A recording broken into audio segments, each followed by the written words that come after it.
Welcome to The Criminologist, the podcast dedicated to educating and entertaining our listeners.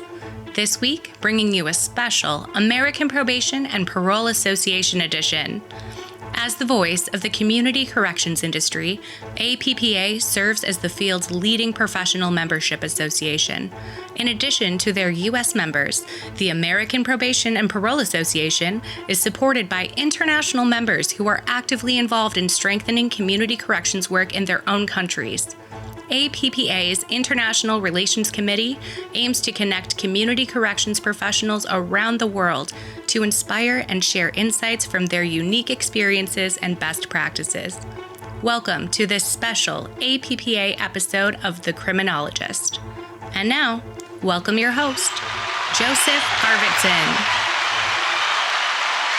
Hello and welcome to episode 172 of the Criminologist Podcast. Happy to have you all with us today. I am your host, Joseph Arvidsson, and I am truly thrilled to have you join us on this journey of exploration and enlightenment. This week's episode promises to be nothing short of extraordinary as we delve into the realm of criminology, guided by a beacon of expertise and wisdom. I have the distinct honor of welcoming a true luminary in the field, Professor Tim Chapman, joining us all the way from Northern Ireland today. Now, why is this episode particularly special, you might wonder?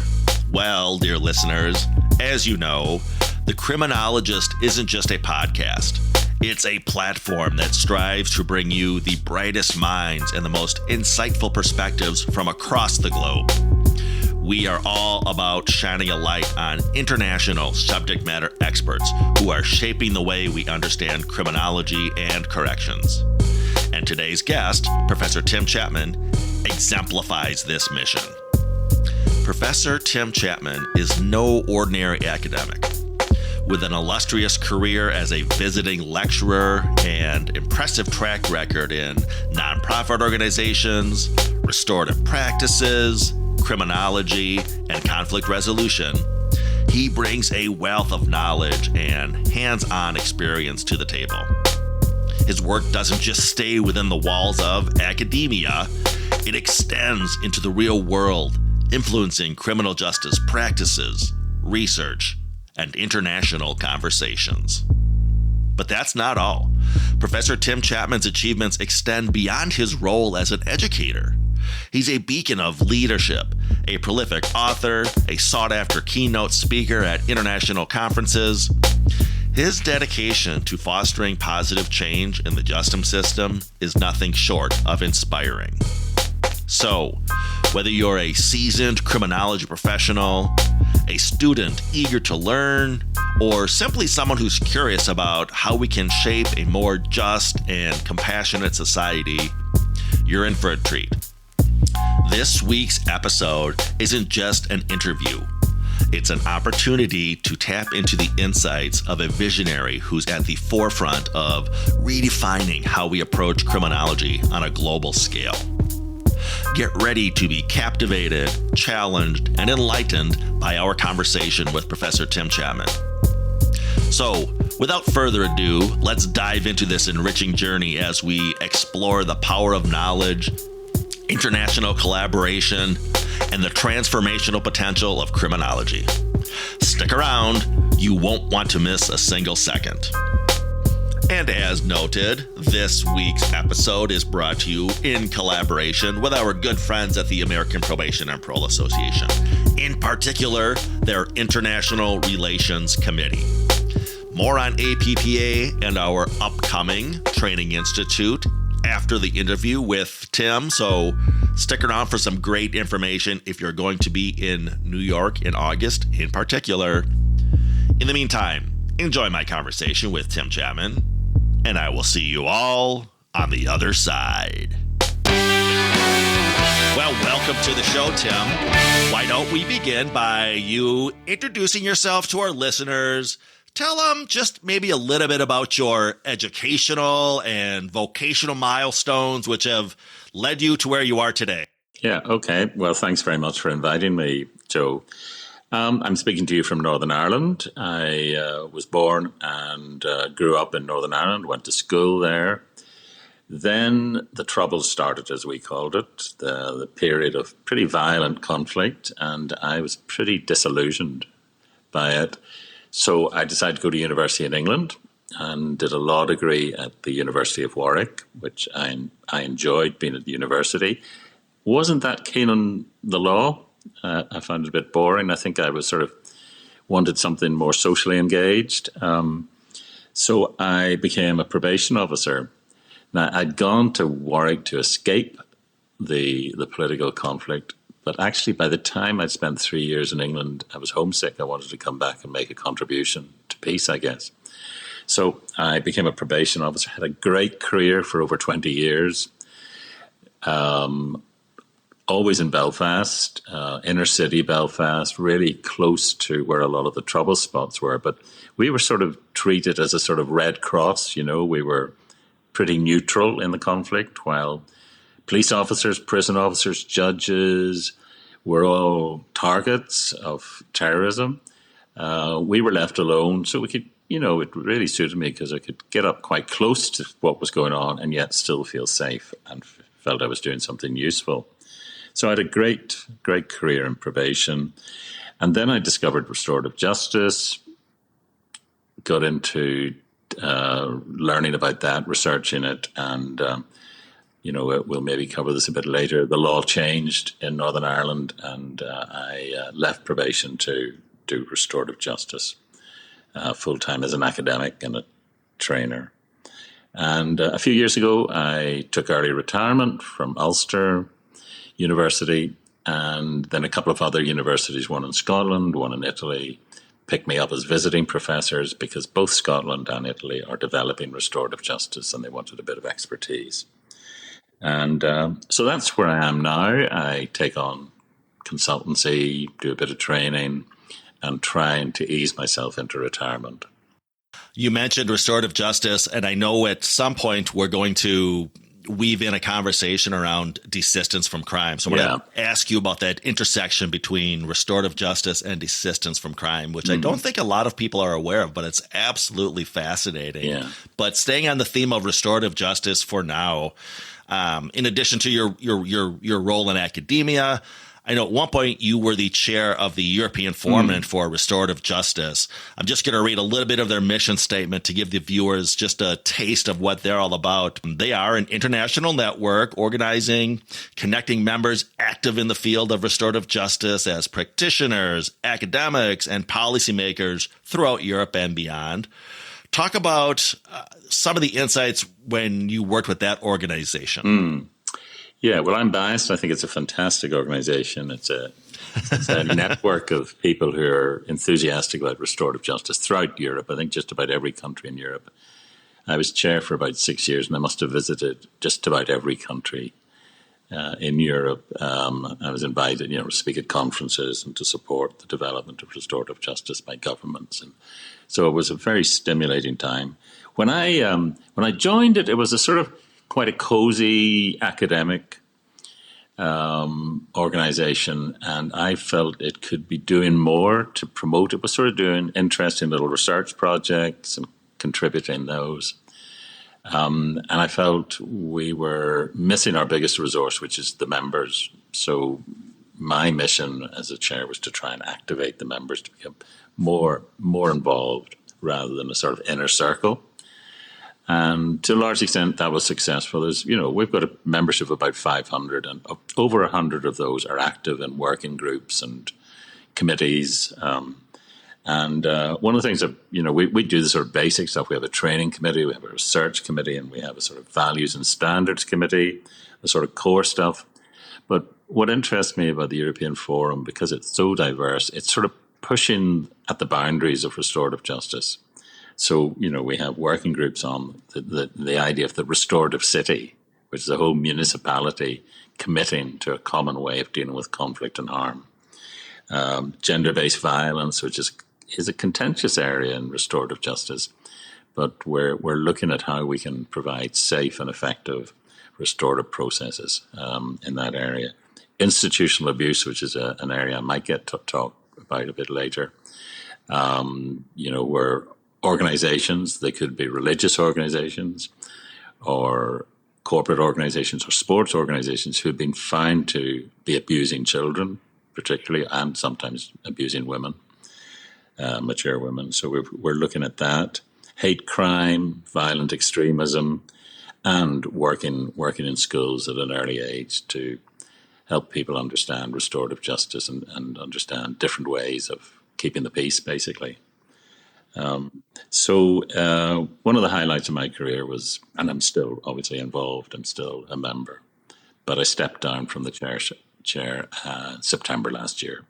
It sounds like they do a lot of work with the stakeholders, which is something I've realized when I've done some work in Europe. And I know particularly in Scotland, they take that same approach of that marriage, if you will, of academia, practitioners, government, NGOs, sort of that bundled approach. I think in the United States, we get too siloed in our thinking and the different stakeholders don't talk about their common goals. And it sometimes hurts the effort. So I really applaud that approach. I noted you work in academia. You are a visiting professor at the University of Strathclyde, which I recently visited with a group of students. If I'm not mistaken, they have an amazing campus. Correct? Yeah, they do in Glasgow. Yeah. It's beautiful. Yeah. You also have a teaching position in Sardinia, Italy.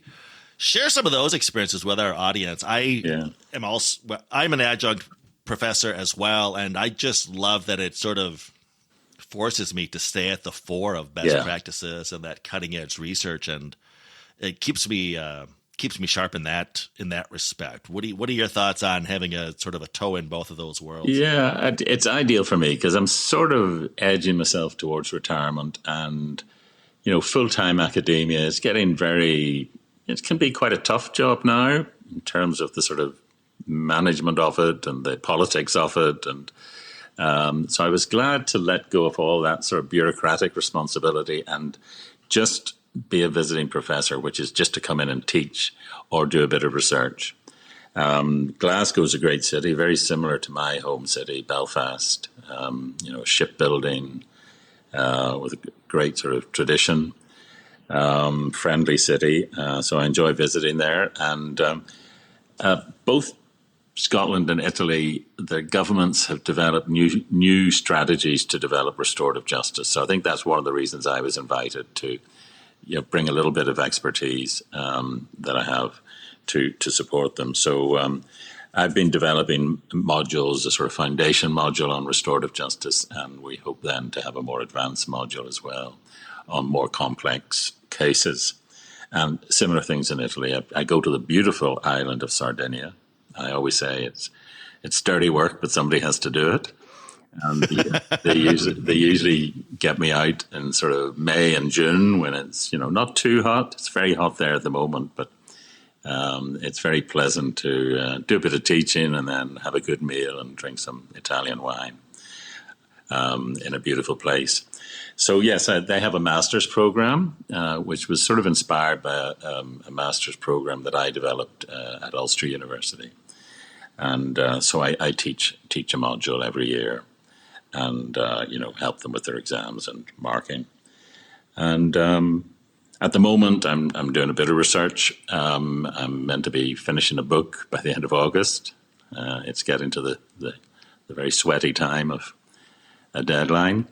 I've been working on this research for nearly 4 years. It was a bit interrupted by the pandemic. And it's called Restorative Narratives. It's a narrative approach to understanding victims' experience of being a victim and how they were treated by the criminal justice system and how they experienced restorative justice. So it's been a great project to be involved in, very interesting, and I've learned a lot of things that this so-called expert didn't know before. I noted that at a point I wanted to circle back to that intersection between restorative justice and the phenomenon of desistance from crime. And you reminded me just then when you used that term, restorative narratives. I know that I love talking about perspective taking. I think it's an underutilized approach, even within the established communication trainings around, say, for example, motivational interviewing. But Yeah. I love whenever I turn around perspective taking and understanding the narratives of others, because I think it's easier for the average practitioner to comprehend. Yeah. I think, and it even takes it out of that sort of us versus they, criminal, non-criminal. Maybe talk about some of your experiences with that, and do you see again those links between understanding narratives, whether it's in the restorative justice lane or in the desistance from crime lane, or are they both the same lane? Yeah, I think there's a big overlap, put it that way. I'm particularly interested in a narrative approach to criminology and as a methodology of research. And also, it's very much part of the practice of restorative justice that I teach to enable both the victim and the perpetrator of harm to articulate their narrative. One being a narrative of harm and suffering, the other being what I call a narrative of accountability. How do they make themselves accountable for what they've done? And that's on the perpetrator's side. So I think the perspective taking, I mean, I would have been involved in this sort of traditional cognitive behavioral approach when I was a probation officer. I actually was commissioned by the Home Office in London to write a manual called Evidence-Based Practice, which was distributed to all probation officers in Britain. That was in 1998. And so perspective taking would have been an important practice, enabling, an offender to understand different people's perspectives of what they've done and to change their own perspective. What I found moving from that, I did a lot of group work, and that would have been, one of the main things I would have been doing is trying to get a group of people to, take different perspectives. The overlap, but the difference between what I would call a probation practice and a restorative practice is that the perpetrator is actually in the room with the person they've hurt. And that victim is going to give their perspective directly and authentically to the perpetrator. It doesn't need the probation officer to try and get the offender to imagine somebody else's predicament and imagine how their actions harm somebody. They're in a room where a human being in flesh and blood is going to tell them exactly what they did.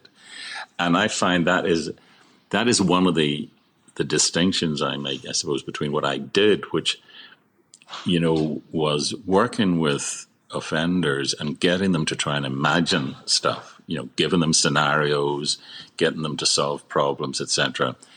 But actually, restorative justice actually brings it into the room, brings the problem, the harm, the perspective into the room in the form of a human being, where they start to dialogue until they get some understanding of each other. Obviously, also, the victim is interested in the perpetrator's perspective. Why did you do this? I mean, what's in your background that makes you want to harm people? Are you going to do it again? What are you going to do to sort yourself out? And that brings in a connection with desistance, I think, in a very human, direct way. There's sort of three core values that are often quoted in restorative justice: respect, responsibility, and relationship. Now, when you think of the three areas that seem to be emerging in the research on desistance, there's one of, we were talking a bit earlier about Shad Maruna and Fergus McNeil. They would say, partly desistance is about growing up, becoming mature, realizing you've got responsibilities. So I think that responsibility thing that restorative justice can sort of nurture and cultivate in a person connects with becoming a mature citizen and realizing you can't just run about like you did when you were 17, taking drugs and, doing whatever you liked. You've got to take on some responsibility. The relationship thing is obviously connected to a lot of the theories about, social bonding, having a stake in society, having a stake in your future, having a relationship you care about more than just your selfish ends, and having a job, having, just connecting, because as we know, quite a lot of perpetrators burn a lot of bridges and become more isolated in society and more dependent on crime for that reason. And finally, the respect thing, I connect with the sort of thing that Shad Maruna talks about in terms of identity change, he talks about the condemnation script and the redemption script. And for me, respect is about redemption. It's about changing your view of yourself, your identity, who you are, your narrative. I'm not just going to be a criminal that goes in and out of jail, even though I think I can handle that. This is not the life I want. And so I think these connections between the restorative idea and the desistance idea has not been fully exploited, in my view. I think there's work to be done there in terms of research and developing, coherent practice models that knit these things together. And that would be one of my dreams for probation. I could not agree more about your dream of doing a better job of connecting, Tim. Mm-hmm. I can tell you naively, years and years, decades ago, when I was first, as a practitioner, introduced to this concept of restorative justice, and before I gave it its due diligence, as I said, I naively sort of looked at it strictly as the value added from the victim, right? You're restoring the victim. That's what that's all about, and that's noble, and that's valid. But I didn't see any of the benefits to the justice-involved individual, which you just eloquently articulated, particularly those ties to desistance. So I couldn't agree more. We really need to look at this and realize that there's so much more utility to this practice of restorative justice, not just for the victim, but also for the client. What I've come to understand through my research and practice is they need each other in a strange way. I mean, obviously, an offender needs a victim to commit a crime, but they also need a victim, I think, to desist. I have a narrative approach. So if you're talking with a victim about what happened, there will be gaps in their story that only the offender can fill. Why did it happen? Was it personal? Why did he pick on me? What did I ever do to deserve this? And these are questions that can quite often torment a victim, keep them up and awake at night. The offender has gaps in their, what I call their narrative accountability. They do not know specifically. They know they've broken the law. They know they're in trouble, but they don't know the consequences, the specific consequences of their crime in relation to another human being. And so partly what I'm doing when I bring, people together is to help them complete their stories. So at least they're aware of the reality, and then they have a choice to make. Do they want to continue with that reality or change it?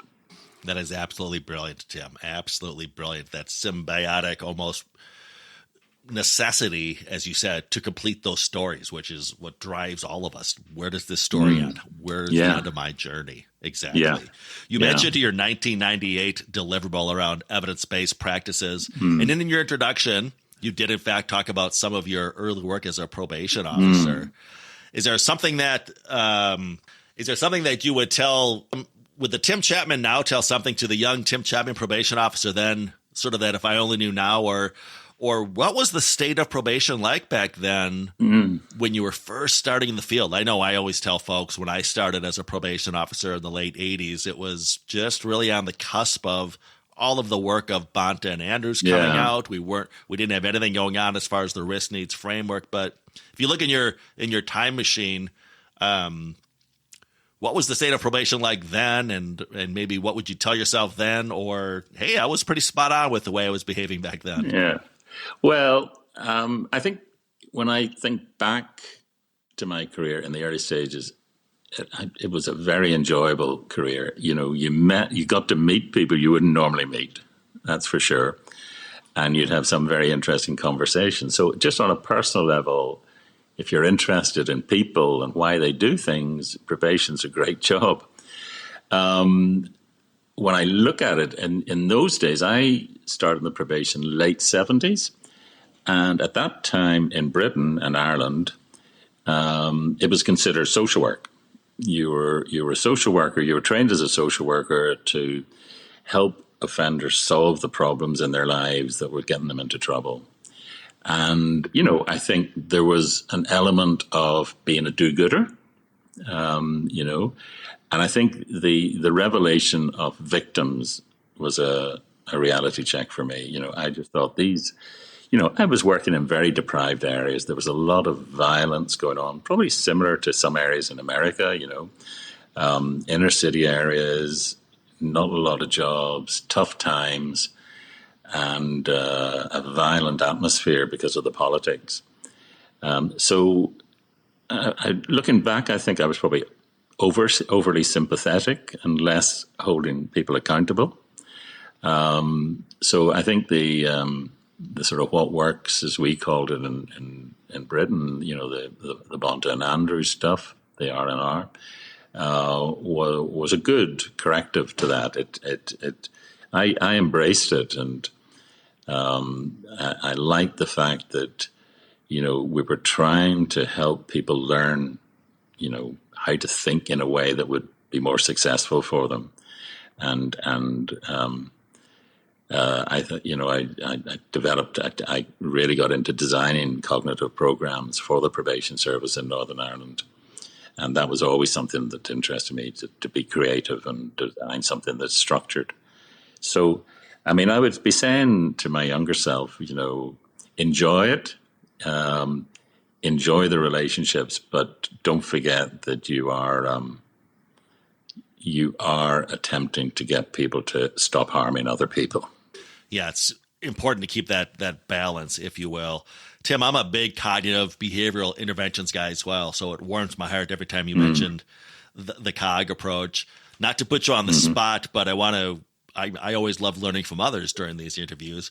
Were there some particular interventions or approaches or strategies that you used to convey, let's say, to the probation officer or to the client, those cognitive approaches? As we know, oftentimes it boils down to simply getting the client to understand the link between their thoughts and their behaviors. And I know I myself, I'm always trying to come up with innovative or novel ways to make that connection. But can you think of any of your go-to interventions or ones that you really look back fondly on?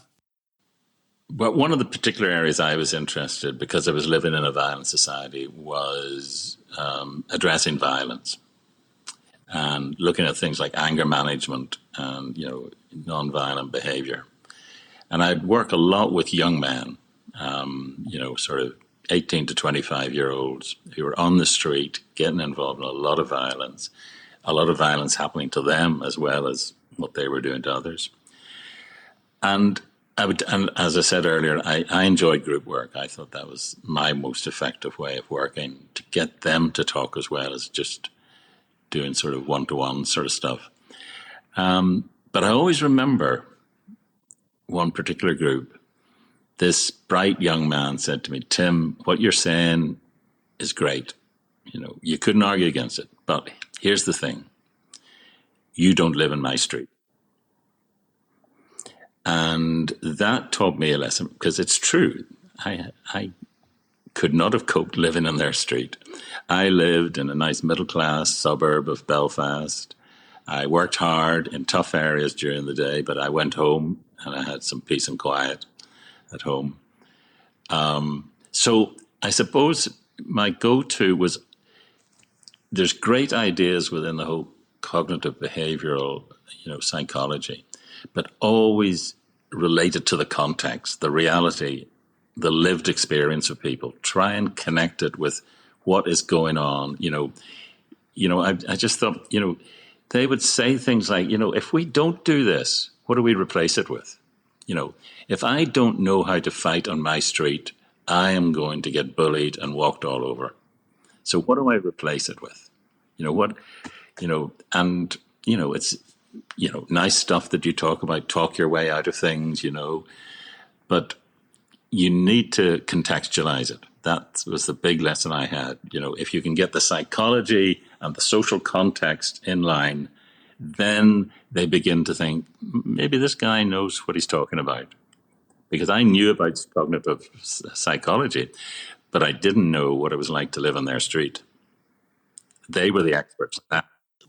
I referenced Bonta and Andrews just now, and I think what a lot of people don't realize, they recognize their big three principles of risk, need, and responsivity, many folks don't realize that the psychology of criminal conduct actually talks about 15 principles. So those are just sort of the big three, but they also have the principle of fidelity. So oftentimes I'll train on RNRF, but I tell folks, and this is to your point, Tim, I sort of have a love-hate relationship with that fidelity principle.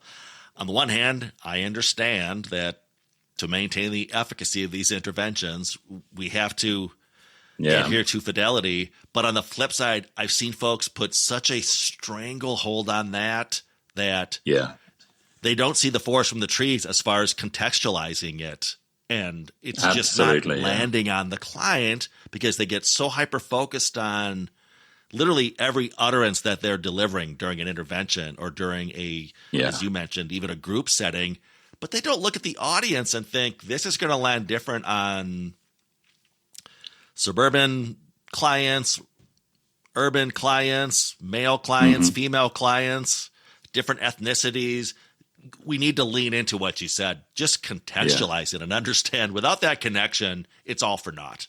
Yeah, you mentioned fidelity, and I think I'm a great believer that a program has to have integrity. It has to do what it says, but it can be over rigid. I'll give you another example. I was doing a bit of research into a cognitive program in a prison, and there's this young guy. The practitioner was really working well with this group of tough prisoners. And it was around drugs, and they were really sharing stories and challenging each other about the use of cocaine, how it makes you paranoid. And they were, a really high-level discussion where they were, developing a sense of awareness of what was going on and teaching each other. And then suddenly the group worker said, okay, now we've got to go on to the next exercise.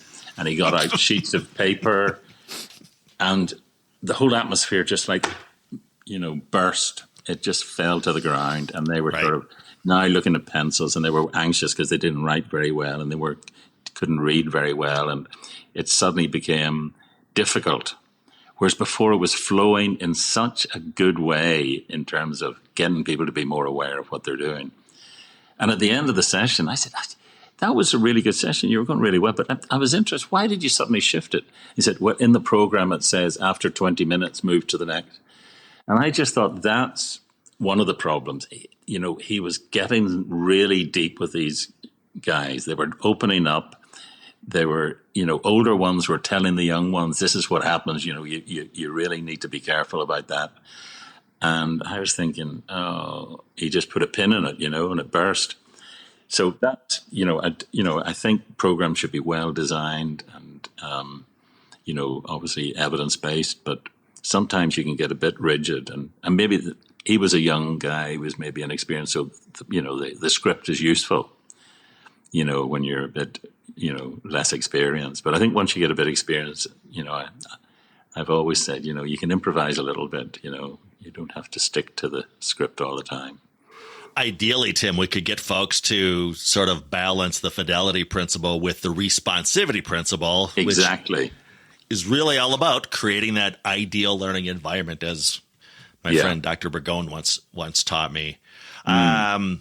You mentioned that group facilitator in question was a younger probation officer. Yeah. What is some general advice that you would give to new POs entering the field? I know a lot of our listeners are either students or brand new POs. So what advice would you give those folks?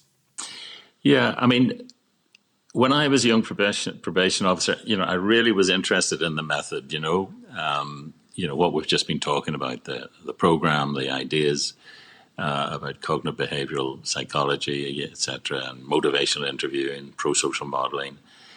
So I'd say, you want to learn all that, but don't forget you're working with people, also develop your people skills. Don't forget those ones, the importance of having a good working relationship with people who find it difficult to trust anyone in authority, work on that as well. Show respect, show empathy towards people, because that'll pay off. They'll learn better if they trust you. And if they think you're not there to shame them, put them down, condemn them, you're there because you think they're going to have a better life if they sort some problems out. And so I would say, so that's the first thing I would say that I learned through experience. And then the other thing that I've already said, and these people live in a social context that may be very different to you. You may have a different ethnicity to them, different gender, different sexual orientation, whatever, accept that people are diverse, and you need to not assume the way you look at the world is the only way to look at the world. Engage with their reality as well as, and that's not to sort of, dilute the fact that you're there to try and get them to sort themselves out, so that, the society will be safer. I've been blessed to been afforded the opportunity to train core correctional skills really all over the world. But when you mentioned establishing that sense of trust, that really resonated because, as we both know, without that sense of trust, it doesn't matter the degree to which you're delivering these core correctional skills. You won't get traction with any of this if you don't have the trust of the client. And sadly, so many people just really still don't understand that. I noted I've, again, been blessed to travel the world, and I just love looking for common denominators in different correctional cultures. It sort of warms my heart when in the middle of maybe somebody translating for me or somebody for whom English is a second language, I just all of a sudden hear the word criminogenic pop up, and I get giddy over hearing something like that, or hearing how other people around the world are interpreting the risk needs responsivity framework, or perhaps now even grappling with implementing some desistance themes. Tim, as you consider your experience training and consulting and teaching around the world, do you yourself see certain themes emerging in the field of probation? Or conversely, maybe folks making the same mistakes, or, as I said, I see sort of encouraging trends in the application of evidence-based practices. Yeah, I mean, I'm sort of more aware of Europe than the States, although I have, visited the States and done some training over there, but not so much. The R&R still very, very strong. Wherever I go, again, we've talked of some of the pitfalls of an over rigid approach to it, and that's a danger. I do think I think the desistance research is something that is really having an impact. And again, I've talked about trying to integrate restorative practice with desistance practice, and I think there's a huge potential there. But then if you can bring in the R&R in a way that has a coherence and an integrity as well, because I think you're getting a lot of things coming together there. From the restorative practice, you're getting that reality of you're going to meet the person you hurt. From the desistance, I think there is a sort of sense of context, relationships, maturity, this notion of sort of how do you change your narrative and your identity. Those sort of things bring in context, and then you've got the sort of hard sort of skills of the cognitive behavioral approach to sort of help people think things through a bit better, make better decisions, and understand the consequences of what they're doing. So I think if somebody could pull those together into a sort of really coherent model of practice, then, and I can see those increasingly in conferences. I was in a conference in Prague in the Czech Republic late last year, where they were talking about integrating probation practice, and that was including the R&R with restorative practices as well. So I think there is a gradual movement in that direction, and I think it's healthy, and I'm hopeful of it. That and also the involvement of victims. That's the other big thing.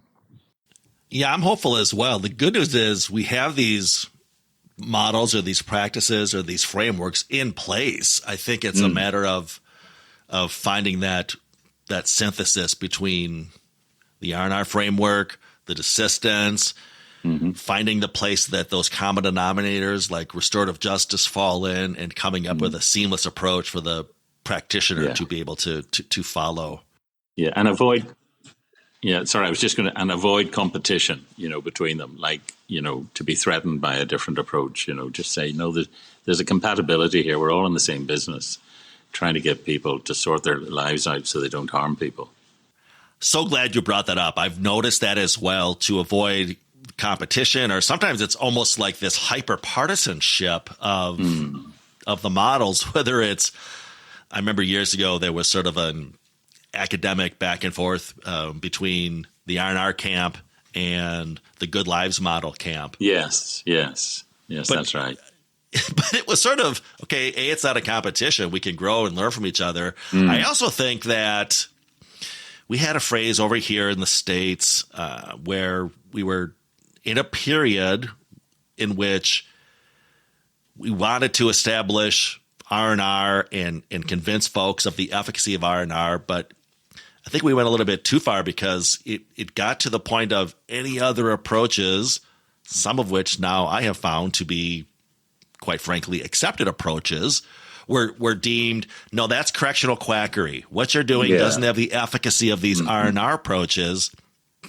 But in hindsight, I can tell some of my colleagues and friends that, well, some of this stuff you dubbed as correctional quackery, for example, mindfulness-based yoga programs in prison, that's accepted practice now. So it was almost like a crazy, it got a little bit too political or too partisan. I know what you mean, It didn't serve our stakeholders well. Yeah.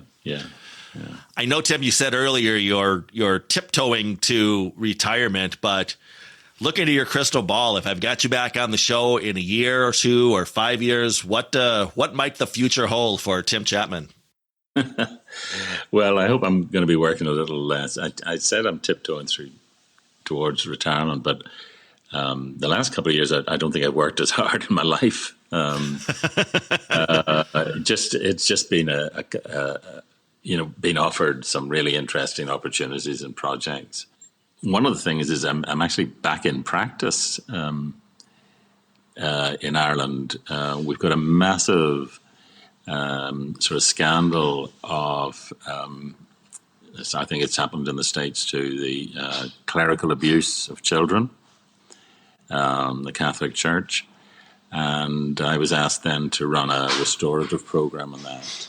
So I'm hoping in a year's time that will be done, and that both the victims and the church itself will come out good on it, that it'll be healing, and we'll have a sense that justice has been restored, because it's plagued Ireland, these recurrent, scandals that keep coming up. They're 40 years old, but I'm talking to victims who the pain is still alive, For 40 years they've been carrying it, and they've never had any sort of relief from it. So that's one thing I'm hoping in a year or two that'll be all finished, because it's exhausting at the moment, personally, to be involved in this, but very, very privileged to be asked. I hope to be sort of spending more time with my grandchildren, but I'll also be, struggling over to Sardinia to teach, very pleasant Italian students a little bit of restorative justice from time to time. And who knows what will come up. I mean, there may be another research project, or, again, I would love to be commissioned to research an attempt to integrate restorative justice, the very thing we've been talking about, restorative ideas, desistance ideas, and evidence-based practice ideas.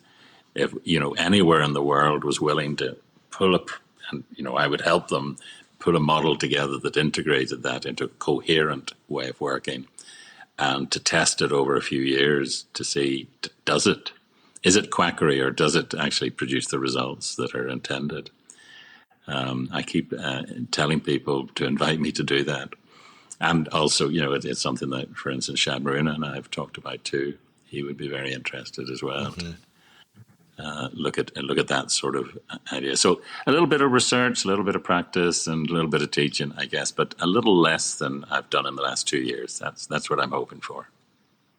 Really is an exciting time to be working in the field of corrections and It criminology. is. As you said, well, all these emerging fields and sort of the synergy that we're discovering as well is what I find just fascinating. Yeah.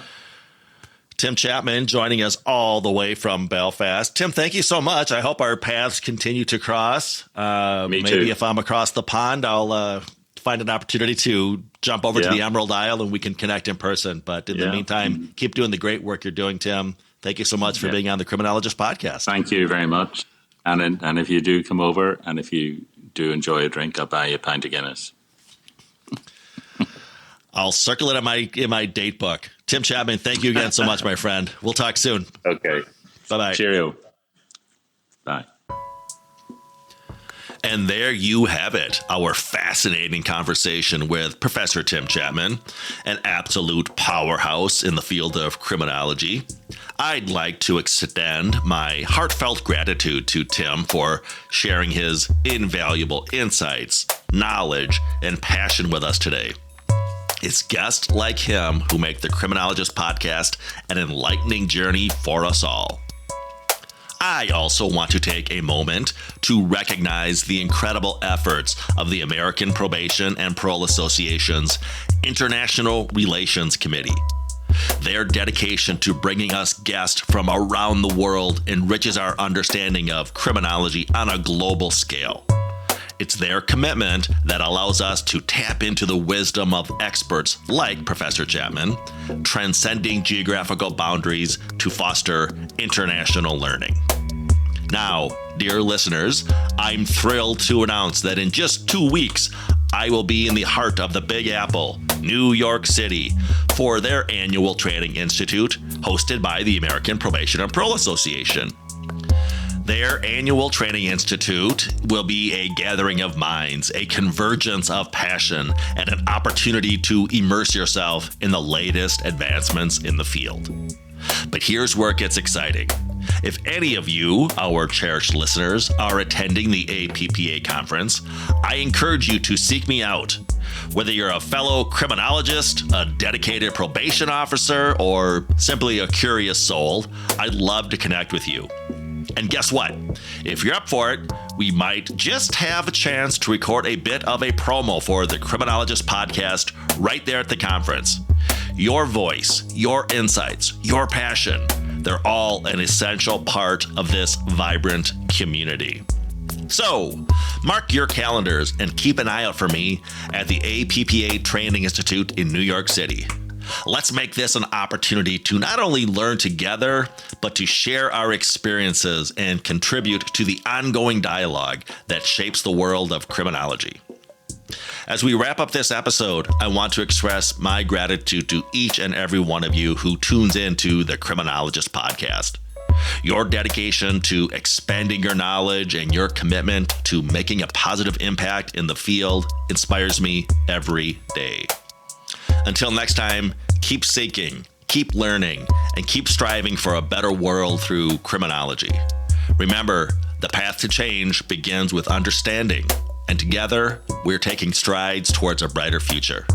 Thank you for being a part of this journey, and I look forward to our next adventure together. Stay safe and stay curious. And always remember, folks, there's no them, there's only us. And for me, respect is about redemption. It's about changing your view of yourself, your identity, who you are, your narrative. You know, I'm not just going to be a criminal that goes in and out of jail, even though I think I can handle that. This is not the life I want. And so I think these connections between the restorative idea and the desistance idea has not been fully exploited in my view. I think there's work to be done there in terms of research and developing, coherent practice models that knit these things together. And that would be one of my dreams for probation. This has been a special APPA edition of the Criminologist Podcast. Their international relations team looks forward to sharing the insights of other subject matter experts from around the world in future episodes. The Criminologist Podcast is a production of the Paragon Group, LLC. For speaking engagements, interviews, program design, or training opportunities, please visit us at theparagongroup.llc.com. Be sure to give us a 5-star review, and thanks for listening.